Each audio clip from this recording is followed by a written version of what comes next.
Good evening, everyone. We are excited to be in our MK gathering. We have a special guest this evening, and we are doing kind of like a not a webinar, but what do you call it? A seminar kind of thing. But I don't even think it's called a seminar. But anyways, we're excited. We are in our second one. Tonight we have Roni with us, the director of Compass Ministries, and we are excited to have a bunch of MKs with us also. So we're gonna take a moment and ask each one to present yourself so we can get to know you, where you're from, and anything that would be exciting for us to get to know you better. I don't like pointing fingers, so if you don't mind, just open your mic and start talking. I'll start. My name is Jack, and I grew up in the Philippines in the 60s. First went there in 1960, January, and then left the final time in July of 1970. It was my childhood home, and it was just awesome. I loved it. It was a great experience, and I've done a lot of work with refugees and immigrants and had the privilege of working in Malaysia for 2 years for World Concern in two different Vietnamese refugee camps. And now I'm a certified ESL teacher.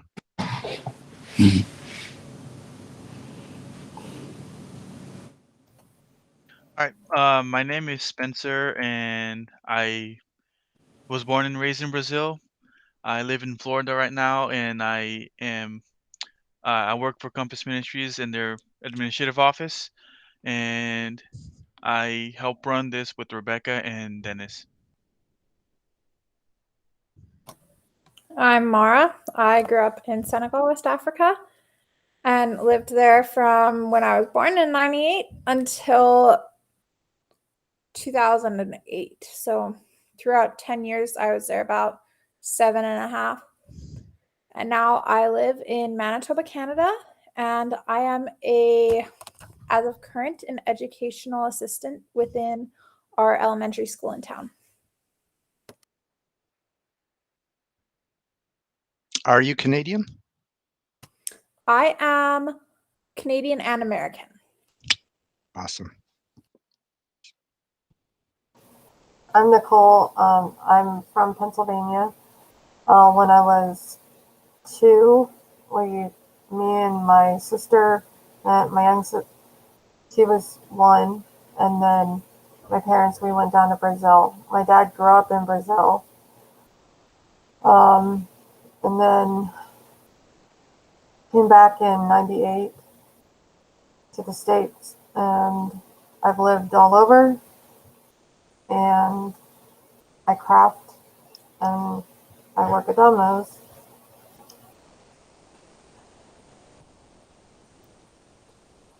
Awesome. Thank you guys. It's so exciting to have you all here. We'll let Ronnie present himself in his introduction. Or if you want, you can present yourself now. You can do it now and you can present yourself later. It's up to you, Ronnie. I put you on mute, sorry, because your your audio was coming through. Oh, sorry. No problem. Is that okay? That's Yeah. good. All right. I'll do it now. My name's Ronnie LaQuesta. I'm uh, the executive director of Compass Ministries. I work with Spencer and Dennis and Cindy and Amanda and a whole slew of people. And Jack, I am originally heritage-wise from the Philippines. I grew up in Miami. I was adopted by a Messianic Jewish family. So I've been all over the place, and I was a missionary with my wife to Colombia, South America for 8 years. My initial vocation and career was in addictions um, recovery, but mainly as a project manager and starting rehabs around the world. Uh, so then, when we came back to the United States, here in Tampa, Florida, I suffered um, uh, some PTSD and depression, and didn't realize that I was going through a lot of reverse culture shock and all the slew of things that comes with transition and living in another culture for 8 years plus having a I'm kind of a mutt, so I'm Filipino with American Jewish parents and growing up in a Latino culture in Miami, so it's a mixture. um, Hello. So yeah, and that's how I ended up in Compass after 6 years of battling the traumas that I experienced. Compass helped me through a lot of it, and uh, decided to give back.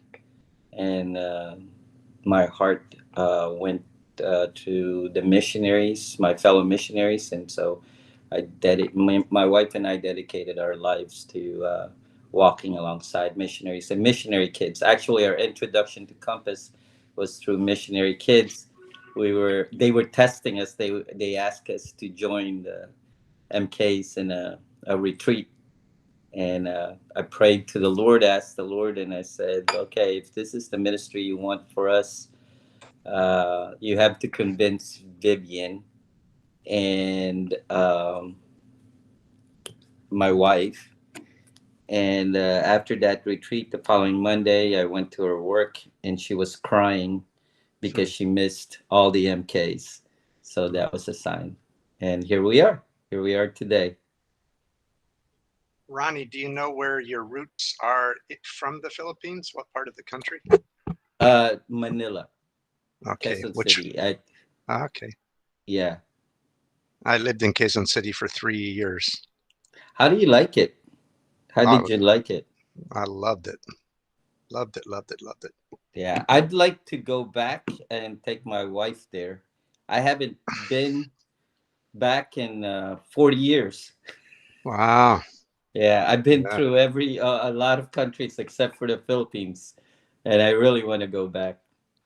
I'm ashamed I don't even know the language. I can kind of understand it, but I don't Yeah. know the language. Yeah, I I know hope you get to Spanish. I know Spanish more than Tagalog. go. Awesome. Thank you, Ronnie, for sharing a little bit about yourself. Um, Before we get into our meeting today, it's just more of a formal meeting, I guess we should say. Usually our MK gatherings are more relaxed, conversational. We ask different questions and everybody participates. But we decided that we wanted this week to bring on three special guest speakers, and today we have Ronnie with us. But before we get to that, we'd like to share a little bit with everybody so that anybody's watching later in the recording also.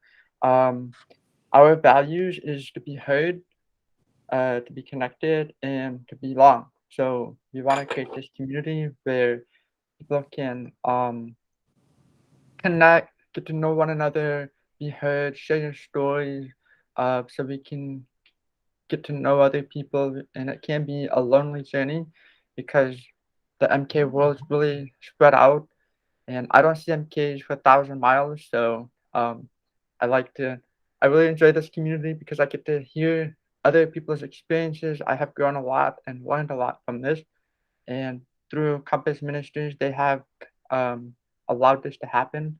And I'm the online director. Ronnie has knighted me, just joking, to do this. And I really enjoyed their support, their friendship, and the journey that we've been together the last couple of years. So basically, our activities that we do, we have MK chat.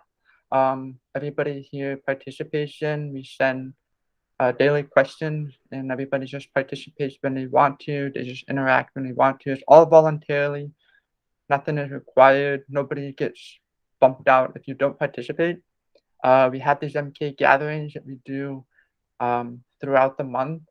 We used to do it once or three times a month, but Rebecca, Spencer, and I, we've split up our days so we can reach a wider range of people. Also, we have MK journaling.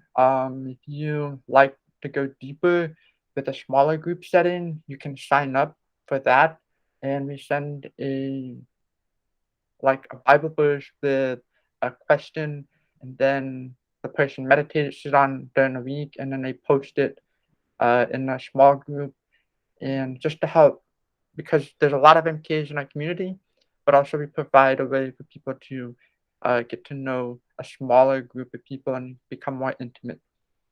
You can join all of those by going to www.mkconnect.org. We have the links up at the menus, and um, people can sign up that way, and we can get people plugged in into our community. Um, I'm Dennis, by the way. I don't know if I introduced myself, but I'm in Brazil. I live here in Brazil. I grew up in Brazil, and we do ministry with the indigenous people and different online activities and trainings and stuff, and also using that to help reach the MK community together with Compass Ministries. So I'm excited to have Rani on tonight. And before we begin, I'd like to ask Spencer, if he's there, if he could open up in prayer, and then we'll pass it over the mic to Rani. Yeah, sure. I just want to say I don't have my webcam on because I don't have a webcam. So just a little disclaimer. All right. So, dear Jesus, thank you. Thank you for Ronnie. Thank you for everybody who has been able to attend this meeting tonight. Thank you for all the people who will be watching it later. I ask that you speak through Ronnie to our lives, dear Lord, that you use him and that you bless us and that you bless Dennis and Rebecca and myself as well as we run this, and all of these people here in this meeting. In your name I pray. Amen. Ronnie, it's all you. All right. I'm going to share my screen. So bear with me for a moment. Let me see.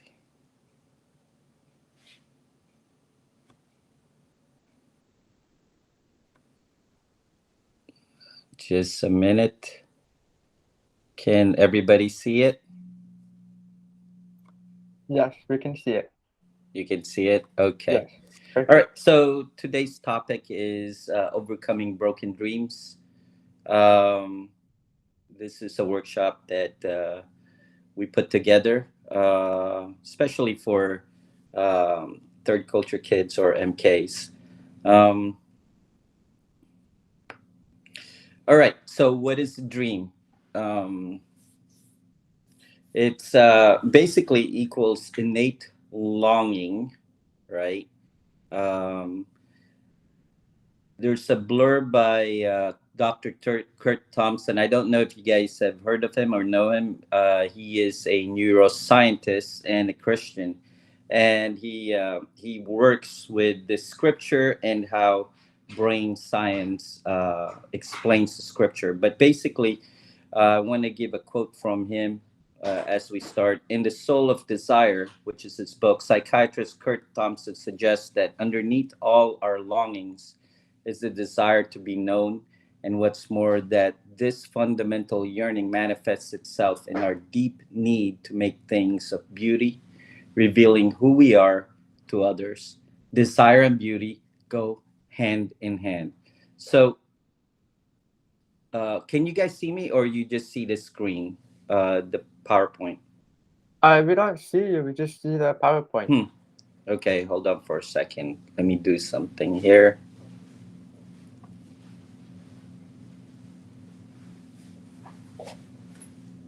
You must be on the iPad, right? Yeah.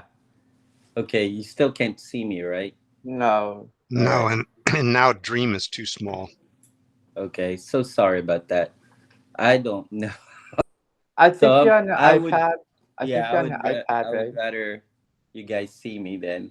And I It would what be I'll nice. do is I'll email you the PowerPoint, Dennis. Is that, and then you can give it to everybody. Okay. Okay. So we there's two types of people basically in the world, right? Those who are broken and those who are shattered. Now, a lot of people would say, like, what's the difference between broken and shattered? it's a matter of semantics, but it's really not if you come down to the very detail of it. Broken. Um, ah, I am suffering technical problems here. Can you hold for a second?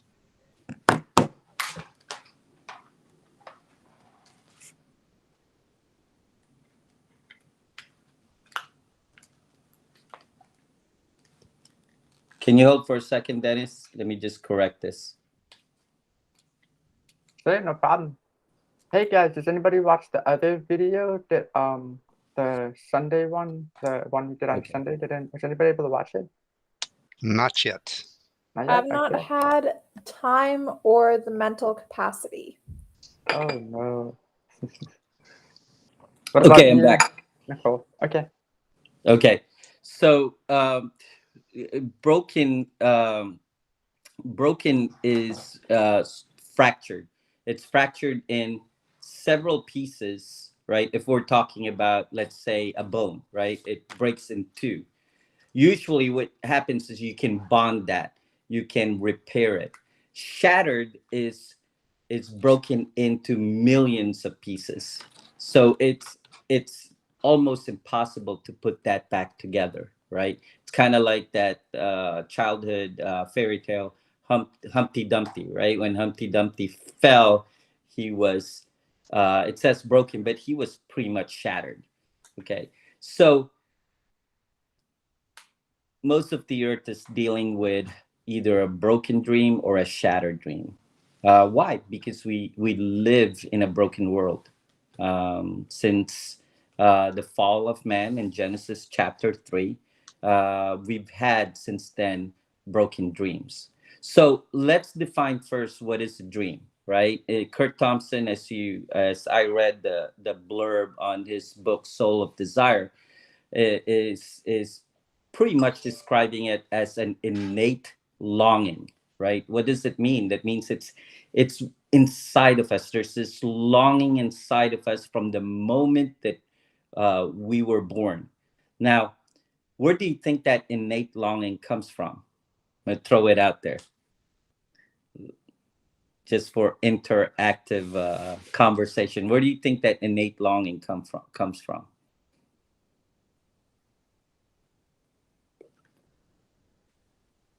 All right. Anybody? How about who put it there? I'll make it easier. Who put it there?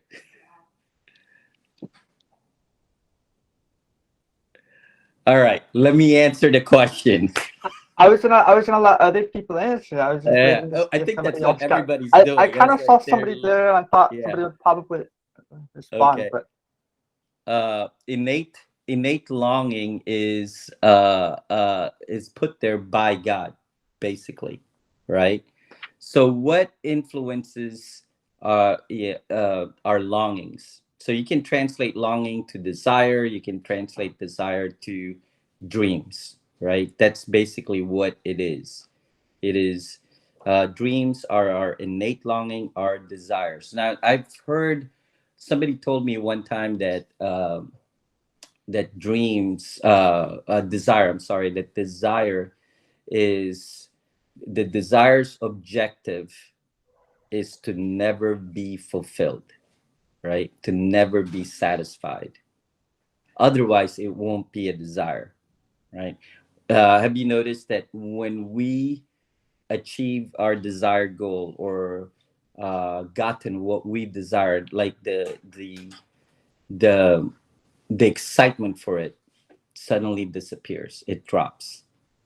Okay, so some say that desires can never be fulfilled, and some say that desires or longing once achieved can drive us to the next desire in our life. Needless to say, it's in us. Okay, and in the purest sense, God put that in us. So what influences our dreams? Well, there's several things that influences our dreams or our desires or our longing. Okay, our environment, where we were born, how we grew up, right? Our surroundings.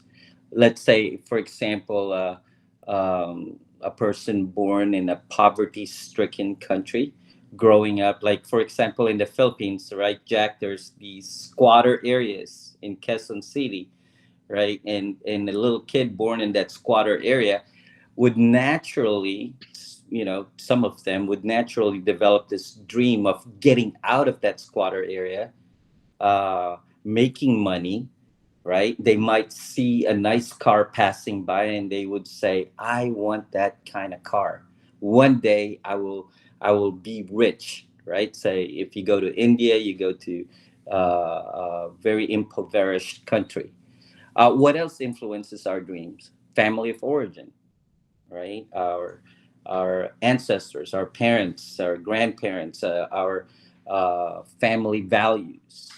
Recently, I've been discovering, right, because I have two families, my adopted family and my biological family. Well, I've discovered. I mean, I've been digging a lot. My biological family was wealthy, and I was born in a wealthy family in the Philippines. Then they lost all their wealth, right? And we ended up in the United States. And my mom went into this deep depression because she lost her husband, whom I didn't really know for a number of years. My father, biological father, was really unknown for me. And she gave me up to this Christian, Messianic Jewish couple, Christian couple, who um, who basically went to my mom and said, "We want to raise Ronnie. We want to help and raise Ronnie." And so, what I discovered later on is that a lot of my growing up, a lot of my desires or um, my longings were materialistic. This is before Christ really got a hold of me, and either to become famous, recognized, or very rich. And when I started interacting with my biological family, I realized because my brothers and sisters, my biological brothers and sisters, were in Washington D.C. and at Atlanta, and they've done well in their lives. And when we got reconnected, wealth is very important for them. Um, Education is very important for them. And this is interesting because I grew apart from them, but it was deep inside my heart. I'm longing for it. I was longing for it, right? And when I came across them, or when I reconnected with them, I started noticing that that is their focus, that's their dreams, and that is how they gauge, other people through these values, right? So family of origin, environment, family of origin shapes our dreams. What else shapes our dreams? Culture shapes our dreams. Like, what is the culture here in the United States as far as dreams are concerned, as far as desires are concerned? Can you guys name like a few things that you can name from the top of your head that is so evident here in the United States? Like, the general population kind of shares this vision. What kind of dreams do people have here in the United States? Getting rich. Getting rich. Okay. What else? Um, like doing whatever they want, and just love is love. Okay. Yeah. It's the Hollywood version. What else? How about this? There's a country song that says "Buy Dirt," right? The title of the song is "Buy Dirt," and it says that it's a country song, and it says the lyrics. It's actually very philosophical, and it describes most of America, what their dreams are, right? It's find a girl that you're gonna love for the rest of your life. If your job, if go do what you want to do and call it your job, right? And then you can't buy love, but you can buy dirt, right? Meaning property. So, a common shared dream for most Americans is to own a house, right? Either one car or a two-car garage, and have a family with a bunch of kids and live a stable life, right? So that's the culture here. That's the culture here, and it's different for every country, for every culture. What else influences our dreams? Talent, right? So obviously, like for example, a while ago, a few years ago, I had a business partner who was South African who immigrated here to the United States, and his kids, one of his kids, his oldest son, right, was a phenomenal, talented, natural athlete, mainly soccer player, to the point of at the age of 16, Barcelona was looking at him. They actually sent recruiters over here in Tampa, in Clearwater, to watch him play, right? So his dad was a soccer player in South Africa, semi pro, until he blew out his knee. And when he found out that his son was naturally talented in playing soccer, guess what? He began to develop that. And obviously, the son um, wants to please his dad, and he has a natural talent for it, that he began to dream about playing in the Premier League and in the Spanish League to become a famous soccer player. So talent there's influences our dream. If a singer, for example, if you have a very beautiful voice that is up there, obviously to a lot of those talented singers, they would go that route. Okay. And lastly, wounds. I'm sure there's probably a lot more influences, but these are kind of the main things. Wounds. What uh, I also say, besides that, there's broken and there's shattered people in the world. There's two types of people. There's another two types of people: those who are wounded and more wounded. We're all wounded people. We get wounded at an early age. The mere fact that we don't get what we want, right, is creates a feeling of rejection for us, right? What is the first words a child learns? As they call it here, the terrible twos. At the age of 2, when the child starts speaking, the first thing naturally a child learns is no, right? No, right? So rejection and conflict is innate in us. So those are influencers of our dreams. I'm going to give another excerpt from The Soul of Desire by Dr. Kurt Thompson. We are people of desire. We want things. We long for things. It is primal to our nature to yearn. As St. Augustine reflected, the whole life of the good Christian is a holy longing. That is our life to be trained by longing. We have been at it as a race for as long as we have been on the planet. It's natural for us to long. It's natural for us to pursue uh, our dreams. It's natural for us to desire. But what happens? What happens with our desire? What happens to our longings? Well, we run into roadblocks. We run into obstacles. We run into pain. We run into suffering. We run into trauma. So we get brokenhearted, or our hearts shatter. Knowing what transpires and our heart helps our healing process. Knowing whether our heart is broken or shattered, being able to determine that. And sometimes you need, and most of the time, you need help. You need somebody to actually let you know that, because we have different ways of coping with a broken or shattered heart. It's a lot harder to cope with a shattered heart, right?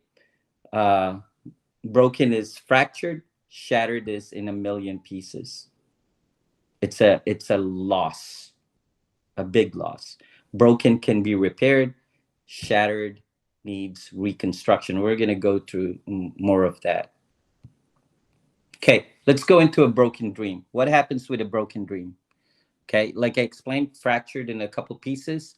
This can be healed through bonding. So let's say, like this glass. I love Turkish tea, so I also have a Turkish tea glass. And believe it or not, this is strong glass. But if I drop this, it's going to break. Now, sometimes it would just break, and I can, maybe in two, maybe I can piece it together. I can bond it together, right? Or something like this.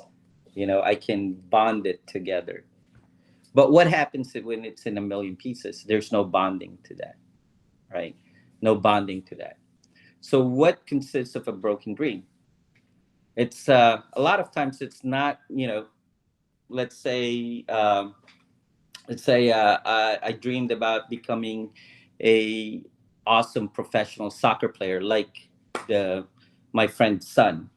Okay, so he was talented, or my friend, he was talented in South Africa, and then he blew out his knee. Right, he blew out his knee. So what happens? I mean, he can still function.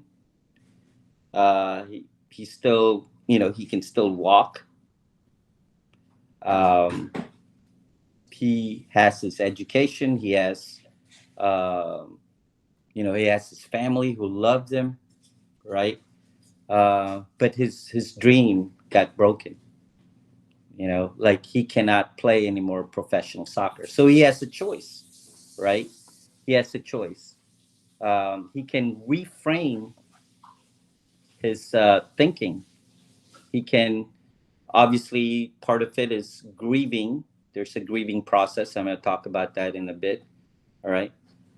But he can take control of his life at that point, reframe his thinking, make a decision, right? Uh, and make adjustments for his life. He can do that. And exactly what he did is he started coaching soccer. He's so good at it that he started coaching soccer. He owned his own business, started coaching soccer. He came here to the United States, started coaching the kids soccer, and he felt fulfilled with it. Okay. What else? What else can you guys give an example of a broken dream? Not a shattered dream, a broken.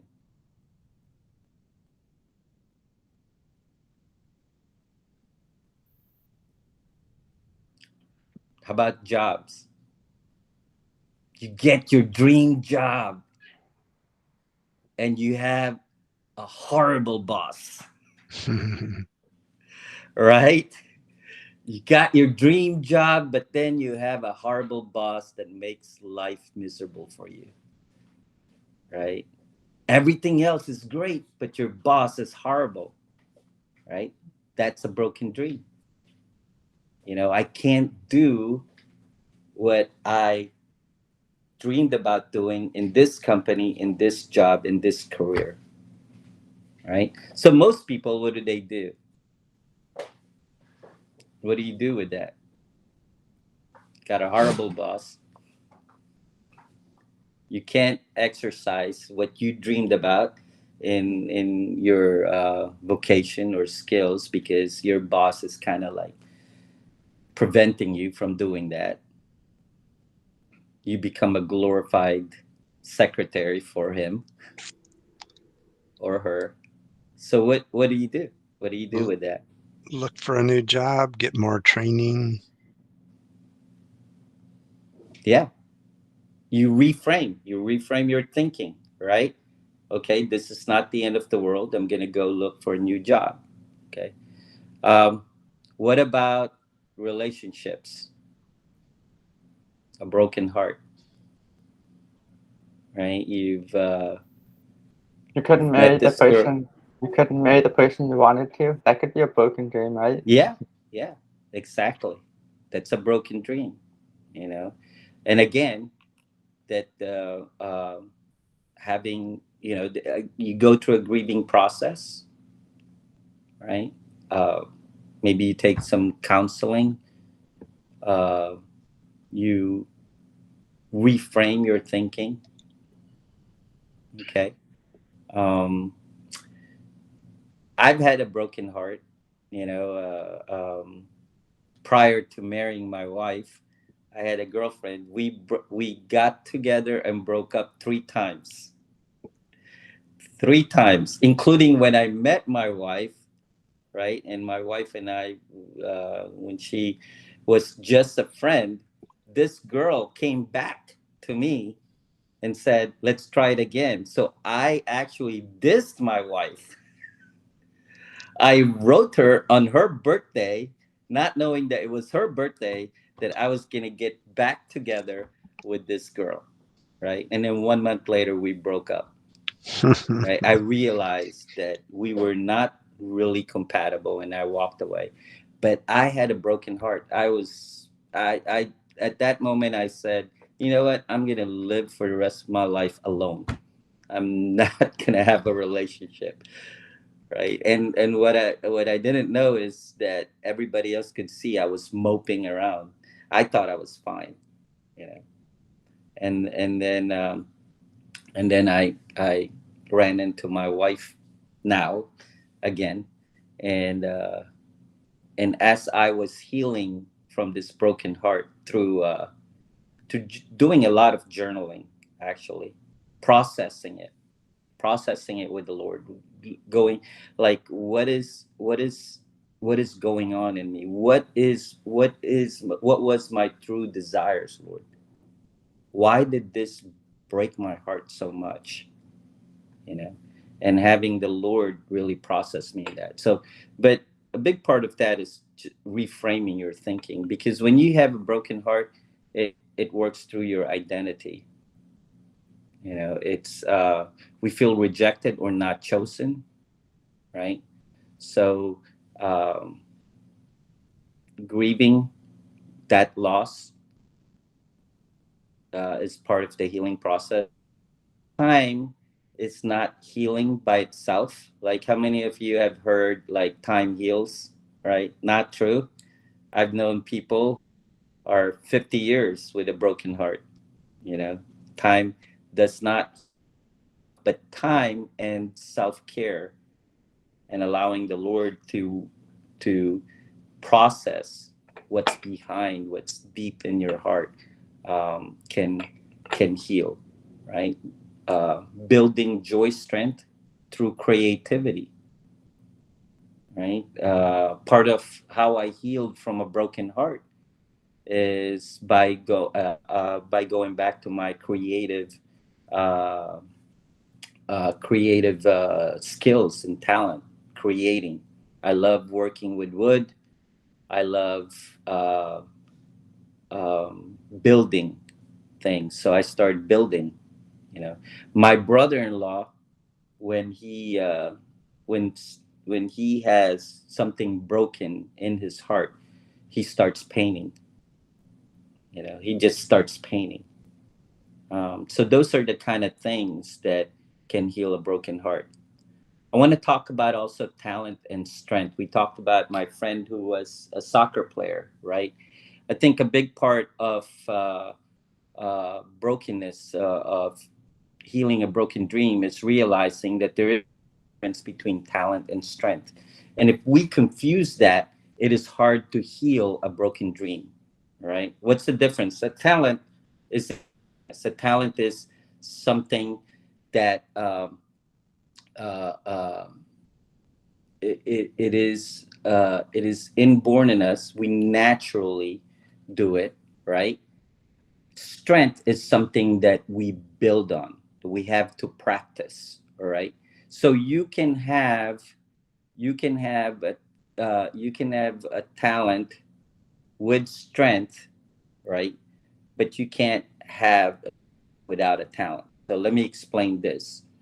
All right. A talent would be something like that's a talent, right? Strength would be I'm a soccer player, or I direct my talent to soccer. So what happens if I blow up my knees? So what happens, right? If I look at playing soccer as my talent, not being athletic as my talent, right? If I look at soccer as being my talent, then I'm done. I'm done. I go into a depression. I Life is hopeless. I'm never gonna be somebody, right? Um, because remember what Kurt Thompson said in the very beginning, that what I wrote to you guys, our desire and longing is to be known. Our desire and longing is to be known. That's what dreams are all about, is to be known intimately, right? And so because we live in a broken world, we channel these dreams in ways that sometimes when we put our identity on it, it damages us. So one of them is confusing our talent and our strength. Um, let's say, what's another talent? A talent is being creative. Recently, my wife was with a bunch of artists, right? And she told the artists, because they were doing some creative stuff, and they always want to involve my wife. And she told the artists, "I am not creative," and they corrected her, and they said, "You are creative. You're just not a painter, or you're not an artist, but you are creative." Like she does, she creates stuff, right? So that's talent. Being creative is talent. Strength is being an artist, being a painter, being a sculptor, being a craft person. That's the strength. So when we know the difference between talent and strength, right, it helps us overcome our broken dreams, right? Let's say if I was playing soccer and I blew out my knee and I can't play soccer anymore, but I'm still an athlete, what kind of athletic activities can I do, right? Can I do without using my knees? What kind of athletic abilities can I do without using my knees?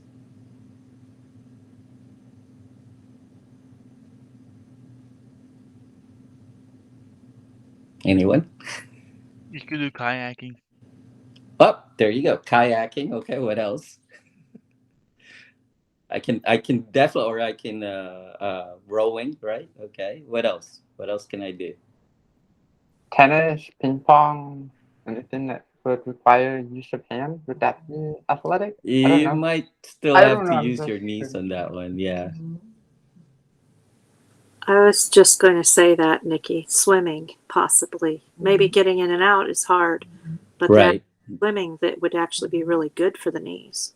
Yeah. Yeah.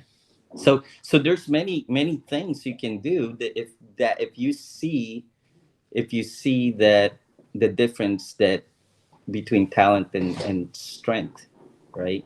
It's not the end of the world. It's not the end of the world for you. So defining that, okay? So those are broken dreams. So broken dreams is, I'm going to recap, it's fractured, but you can bond it, meaning you can repair it. It's not what I thought it would be. That's the defining thing about a broken dream, right?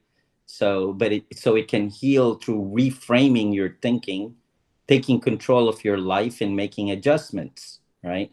The grieving process is all throughout this. Obviously, it's a loss, so you have to grieve through it, right? You got to go through the grieving of that loss, right? Knowing the difference between talent and strength, can help in the healing of the broken dream, right? When you see that that your talent will never go away, okay? Your talent will never go away. You just need to change your strength. Oh, here's an example, another example of that.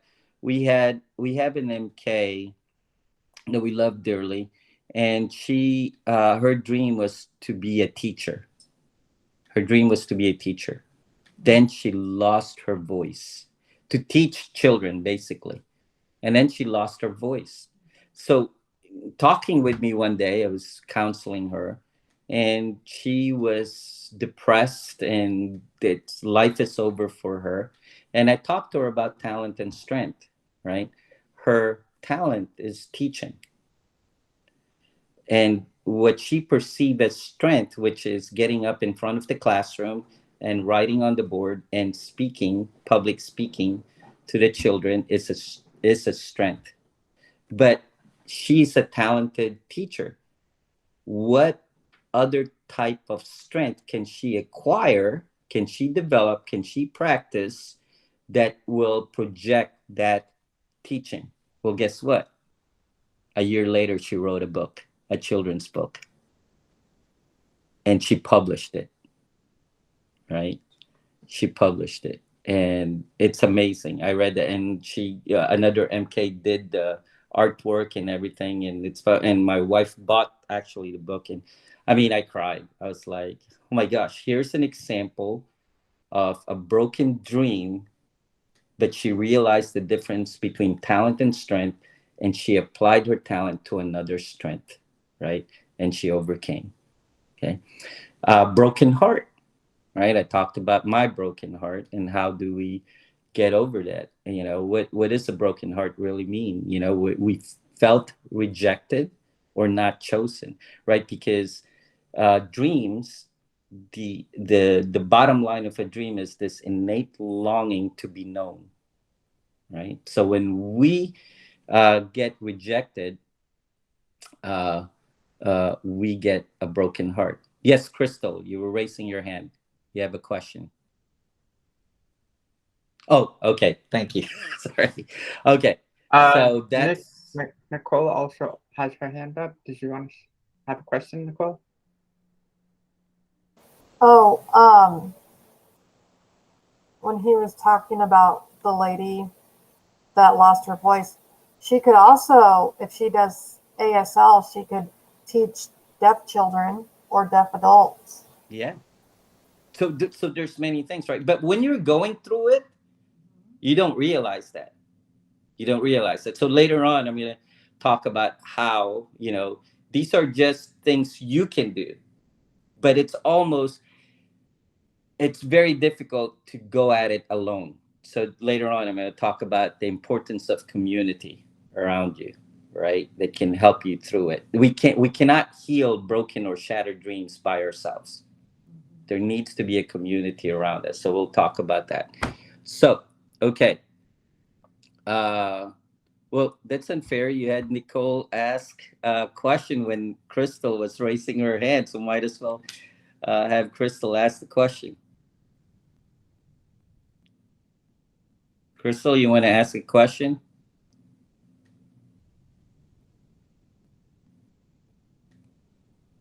Nope. Okay. Let's continue. Shattered dream. So we define what a broken dream is and a shattered dream. A shattered dream is broken into a million pieces and requires a complete reconstruction. So what does that mean? Well, it usually deals with trauma, usually deals with death, usually deals with complete loss or bankruptcy. Healing, that's it's almost impossible, right, for that person when that person experiences a shattered dream. It's like for that person, this is impossible. It's impossible to continue life uh, the way I dreamed it to be, or it's impossible to have joy back in my life, right? Especially if you a loss of a country, right? You get moved from one country to another country because of events or circumstance situations beyond your control, such as a wars, coup, or a natural disaster, right? Or a parent passing away. Those are shattered dreams. Like I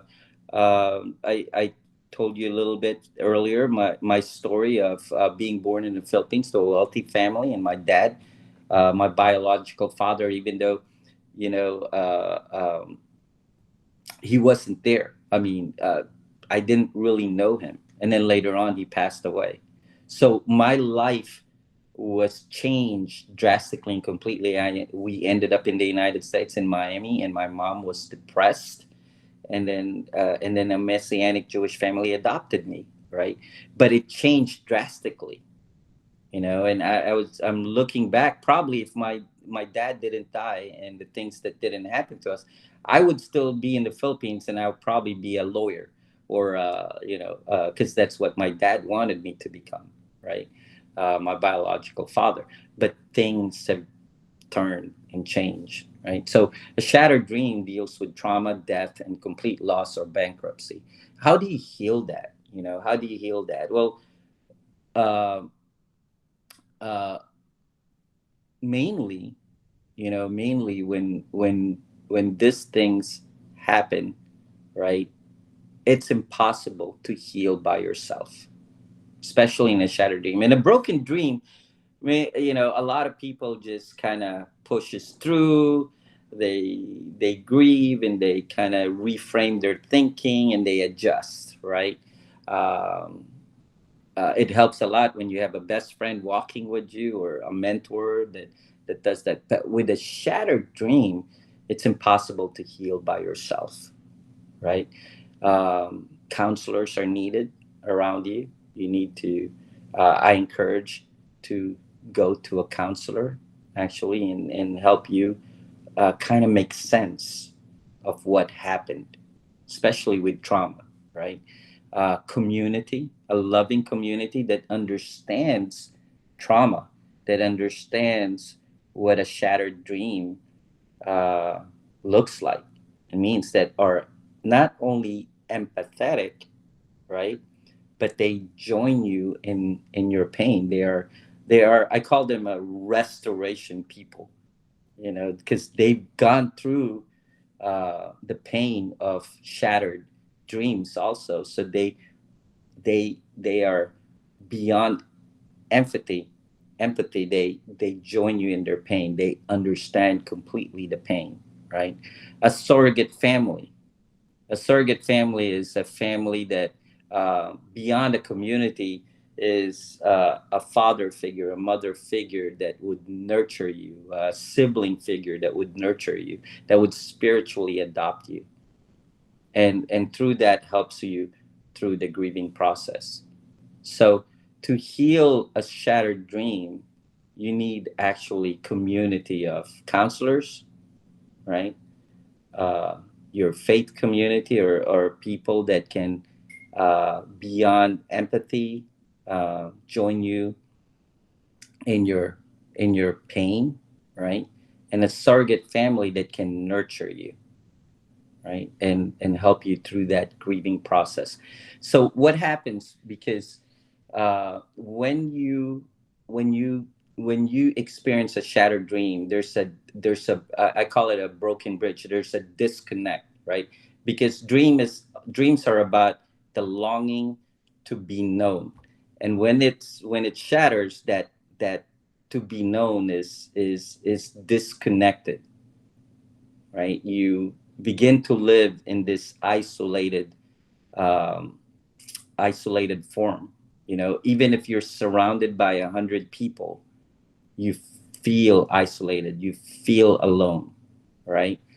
And so when you're disconnected like that, there needs to come this surrogate family that can replace, or not replace, but replace is the wrong word, but that can kind of prop you up during this difficult times.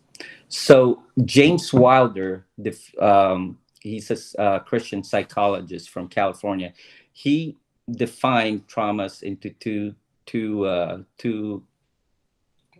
uh, whatchamacallit, two areas, trauma A and trauma B. Trauma A is good things necessary for our lives that we never received, and trauma B is bad things that happen to us, right? And so trauma, death, complete loss, and bankruptcy is trauma B. Okay. Counselors helps through that. You get through healing. But why is it that even though we have a breakthrough in counseling, even though we have a breakthrough with the Lord, let's say directly in this trauma being the bad things that happens to us, that a lot of times people come out of the counseling office, come out of the church, come out of the pastor's office, kind of like, I had a breakthrough, but then a day later, 2 days later, they're back in their slump and they're depressed again and they're going through. So it's not that they didn't get the healing that they needed, but when trauma B happens, there's also trauma A happening. Good things necessary for our lives that we never received. So a lot of times, a lot of people in the world have trauma A already going on, and then trauma B happens, right? So this trauma A, it's hard to heal. It doesn't heal through counseling. Guess how it heals? Through surrogate relationships. Because good things necessary for your life that you've never received, that you can't talk to people about that. Hey, just follow these steps like what I'm doing right now, right? I can tell you all day long that, you know, a father figure, a mother figure can help you out with this. You need nurturing. That's all information. You have to experience it. And I truly believe that is why God created the church. God created the church. Unfortunately, we lived in this broken world, so the church is also broken. But the main purpose of the church is to adopt, to be the provision of that trauma A, to be that surrogate family. And a lot of times the church is broken because we were never taught how to be the provision for trauma A.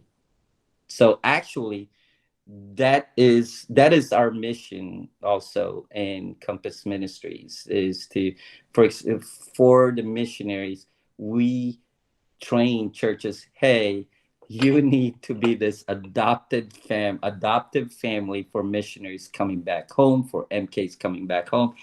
And since you don't know how to do that, let us train you how to do that. That's what we try to do, because you can't heal the traumas um, of shattered dreams without that surrogate family.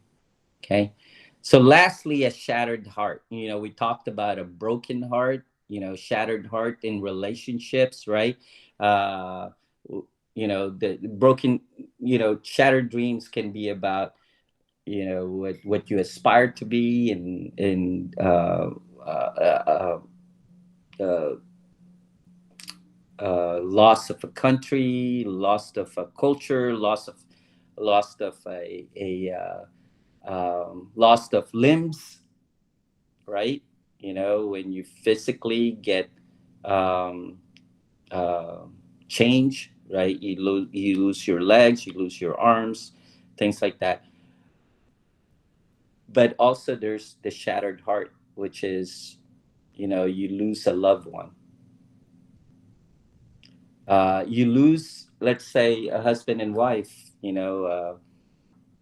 I have a friend that I am walking with him right now, and this is very interesting, right? Uh, he started a grieving process that is going to happen. We hoped it may not happen, but the doctors have said that it will happen maybe 10 years or 20 years down the line. It's like this. He met a girl, beautiful girl. My wife and I love her a lot. Um, In their process of dating, he discovered that her mom has ALS and she is in a decline. ALS is this disease that works from the feet all the way up to the brain slowly, and sometimes slowly, sometimes rapidly. You lose control, you lose the feelings, the first the feet becomes dead, the legs, and it goes up. Your brain is still functioning. So once it goes up here, you can't talk, you can't move, your eyes can see, and you have full faculties. It's terrible. It's a horrible thing, right? And what he didn't calculate is that it's also genetics. Sometimes it skips a generation, and sometimes not. When she went to the doctor to get tested, the doctors have told her that all the traits of getting ALS is there. And she's 28 years old, he's 30 years old. He sat at the bed of my truck with me, and I told him this, and he cried and cried. He's known her through childhood. They were friends, but then they got romantically involved last year, and then that happened. And so he had to make a decision. And I said, look, you're not married, you're not even engaged. You really need to think about this. You have to think about the future, that what your future will be like. You will end up being a caregiver if that happens. And of course, we're going to trust, we're going to pray, we're going to ask the Lord. But if that happens, you're going to be a caregiver at a young age, and you might lose your wife in the 50s or 40s or 30s. We don't know, right? So it's a life that you will have to choose. Man, that's not a broken dream, that's a shattered dream. He dreamed about marrying this girl, having kids, and growing old together and having grandkids. And the most painful thing is he is watching right now what could be through his mother-in-law's uh, process. They got married last Sunday, 2 Sundays ago. They were planning on getting married in November. We were doing his premarital counseling, but the mother declined rapidly. And so they decided to get married while she still has from here up, so she can experience it. All right. Man, talk about shattered dreams. And you know how he overcame this. I mean, this is shattered dream, meaning for the future, right? Um, Through surrogate relationships, and through through this group. We have this group, a men's group, uh, of missionary kids and missionaries and monoculturals together, and they share intimate stuff there, and they walked with him. They shared this pain, and they helped him see redemption in this situation. In time, he developed this redemptive purpose from God, of loving this girl, loving the love of his life as a caregiver, as the time that they have together, he would make the most out of it. So it's amazing. It's an amazing thing, but it's our adoptive daughter had explained it to us when her mother passed away, is that the sadness would would never leave her, but she would have joy, but she will be forever having this sadness in her, because that her mother would never be replaced, right? That um, I say we adopted her. She's an MK, and she lived in our house, and we nurtured her through all this. And God, through us, had became that surrogate family, and we understand that. You know, she's living a full life right now, but we understand that for the rest of her life, there would be a sadness there about her mom that will never be replaced. But she can continue on with her life. She can get married. She can experience joy. She can have kids, and and actually she has a boyfriend right now, and you know, down the road probably they're gonna get married. She sees redemption through all these things. Okay, so that's the difficulty with a shattered dream, and we need to not have false expectations, right? Uh, you know, everybody uses the example of Job, of Naomi, right? There's a book by Larry Crabb on shattered dreams, and he talks about Ruth and Naomi, right? But if you really think about it, because sometimes we read the scriptures disconnected, right? Like with Job, you know, um, even though God restored him with a new family, new daughters, do you think he will forget the daughters that passed away? Do you think he would forget the wife that left him? No, no. I mean, that sadness will be there, but he didn't had to live in that sadness, but that sadness would be there. So we can't have this false expectations also when we have a shattered dream, that we would get rid of these memories. They will be there. What we need to do is find the redemption, right?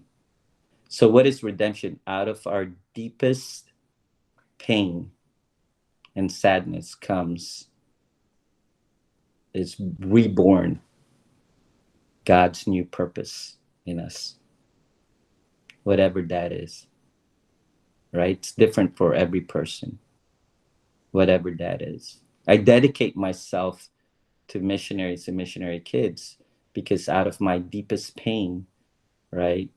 Out of my deepest pain of trauma, of watching my wife get traumatized by attackers, right? Uh, of going through depression here in the United States after experiencing PTSD, right? Seeing, seeing, seeing God as we went through that pain, being able to see God later on, right? Um, Not that He caused it, but that He was there. He was there. Um, Made me realize, you know, that I am alive today and my wife is alive today so that we can comfort those the caregivers of the world. So a new purpose have been born in us, um, which made us go into um, member care or missionary care. The book by Larry Crabb is called Shattered Dreams. So here's finally, I'm going to finish with this. Okay, we talked about whether it's broken dreams or shattered dreams, right? You can't heal alone. That's the bottom line, right? Why? Because there's 5 things, and this is from the Life Model. That's another book that you guys can get. Okay, Life Model is written by James Wilder, and then another book that you can get is from Kurt Thompson called The Soul of Desire. The Soul of Desire. Okay, so whether it's broken dreams or shattered dreams, you cannot heal alone. A broken dream, you can go at it alone and you can overcome, but you're kind of like walking through life crippled, A lot of people do that, right? They get a broken dream, they just like muster up, which is fine. They buck up, they get up, they fight, and they win. They get another goal and they succeed. But there's always that something missing, right? There's always that. So you walk through life kind of crippled, you know. So here's what we need. One, we can't. We need to accept that we need people. We were born to have relationships. We were created to be in relationships. So we need people. We need community, and we need surrogate families. And you can't fabricate that. You have to pray for it. You have to pray for it. You have to go to the Lord, go to God, and that's a wrestling that you're gonna have to do, right? Because I don't know your experiences out there, as MKs and TCKs, but most MKs that I know and TCKs that I know, that a lot of their experiences, some of them are really good, and some of them have been painful. Lots of losses, lots of losses. So trust is not there, right? And then not knowing, second guessing a culture, not knowing completely what, how to interact with the culture that you're in. So the first thing is to actually go get help. Go find people that would understand where you're coming from, and trust. There's no way around it. And you're really trusting the Lord. And that's why this process is going to reveal also your problems with God. It's going to reveal your resentments, your bitterness, your disconnect from God, or something that you're blaming God. So you gotta reconcile that. You gotta do this wrestling like Jacob did with the Lord. I did that. I actually yelled at God. I was so angry with him. I yelled at him. I cussed him out, and I grabbed a stick and I started banging it on a tree. Guess what happened? There was a nest of bees right there and fell right on my head. And I had to run and jump into the lake.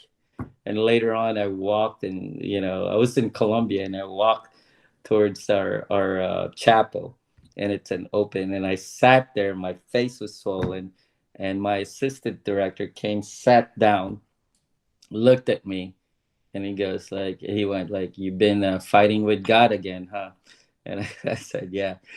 And he goes like, "When are you gonna learn? He always wins." Of course, that was a joke, but I fight a lot with God, and I love fighting with God. Now, when I say fight, I don't disbelieve him.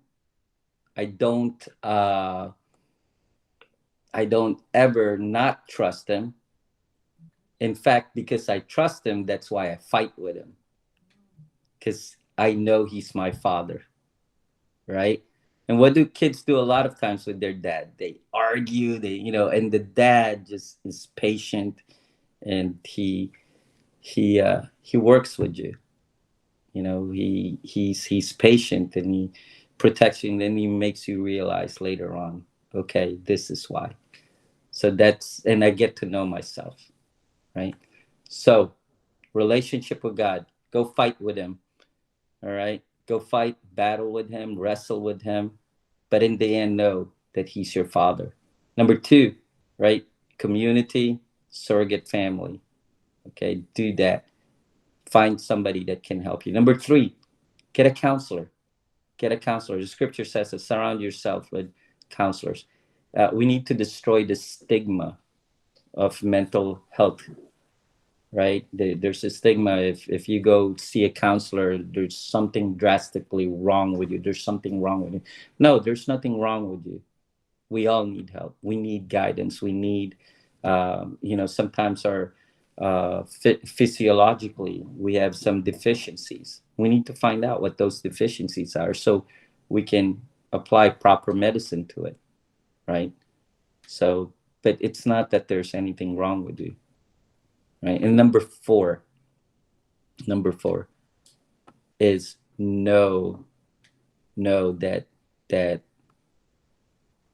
you have unmet needs, and you're going to go through life with unmet needs. So know that you will always need to develop your joy strength. And how do you do that? Right? How do you do that? When you go into the world and you have unmet needs, your stamina, if you don't have a joy strength, your stamina will be very low, and you will succumb to the pressures, right? And so what you do is you identify your unmet needs, ask the Lord help, go to your community, go to define uh, define your unmet needs, and then look for what can bring joy to you to counterbalance that, right? So what is joy? Joy is, in its basic meaning, is someone wants to be with you and you like it. That's in the life model. Someone wants to be with you and you like it. So let me substitute the scripture verses with that, right? The joy of the Lord is our strength. The Lord wants to be with you is your strength.